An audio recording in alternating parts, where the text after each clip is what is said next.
Hello दोस्तों, मेरा नाम सावन कुमार है और बाय प्रोफेशन में एक आर्किटेक्ट हूँ। लेकिन आज हम लोग आर्किटेक्चर टॉपिक पे बिल्कुल डिस्कस नहीं करेंगे, हम लोग किसी और टॉपिक पे बात करेंगे। तो ये टॉपिक ऐसे शुरू होता है कि मेरे जो छोटे कज़न्स हैं ना, वो अधिकतर बहुत सवाल पूछते हैं।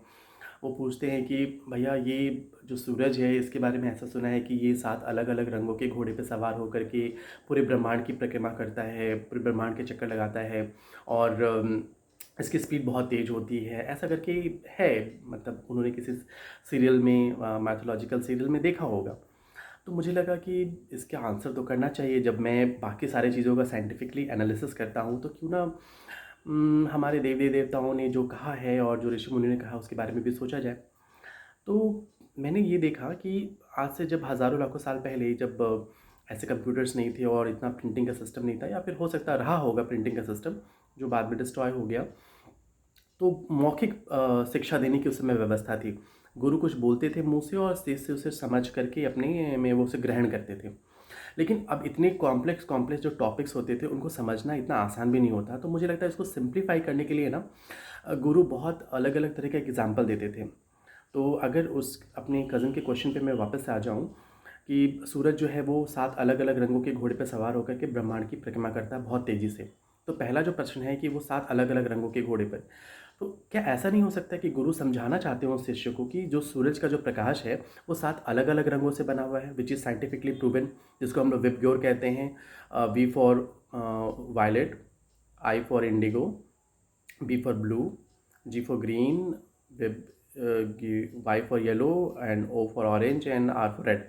विबग्योर कहते हैं इसे। तो ये तो बिल्कुल सही है। हो सकता है शिष्य उसे जल्दी से समझ जाए।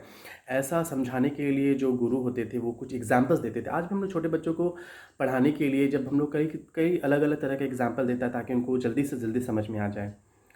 दूसरा ये है कि ये जो सूरज है पूरे ब्रह्मांड की परिक्रमा करते हैं, which is also scientifically true. हमारा जो सूर्य है वो पूरे ब्रह्मांड की, पूरे मिल्की वे गैलेक्सी की परिक्रमा करते हैं। ऑलमोस्ट 250 ट्रिलियन साल लगते हैं उनको एक पूरे परिक्रमा को कंप्लीट करने के लिए, मिल्की वे गैलेक्सी की। और बहुत तेज़ी से करते हैं। रीज़न हम लोग जानते हैं। अगर साइंटिफिक डेटा पे अगर हम लोग ट्रस्ट करते हैं, तो जो हमारी मिल्की वे गैलेक्सी है उसकी जो स्पीड है, जिस स्पीड से वो बढ़ रहा है एंड्रोमेडा गैलेक्सी की तरफ में, वो लगभग 500 किलोमीटर प्रति सेकंड है। 500 किलोमीटर एवरी सेकंड। इतना तेज़ स्पीड है। ऑलमोस्ट मतलब दिल्ली टू मुंबई हम लोग 3 सेकंड में पहुंच जाएंगे। इतने स्पीड से हमारा पूरा ब्रह्मांड जो है, जो हम लोग जिस मिल्की वे गैलेक्सी में रहते हैं, तो वो मूव कर रहा है। तो ये जो तीनों प्रश्न थे कि सूरज 7 रंगों के घोड़े पर सवार होकर के पूरे ब्रह्मांड की परिक्रमा करता है और बहुत तेज़ी से करता है, तो ये तो तीनों सही है ना। ये तीनों गलत कहाँ हुए।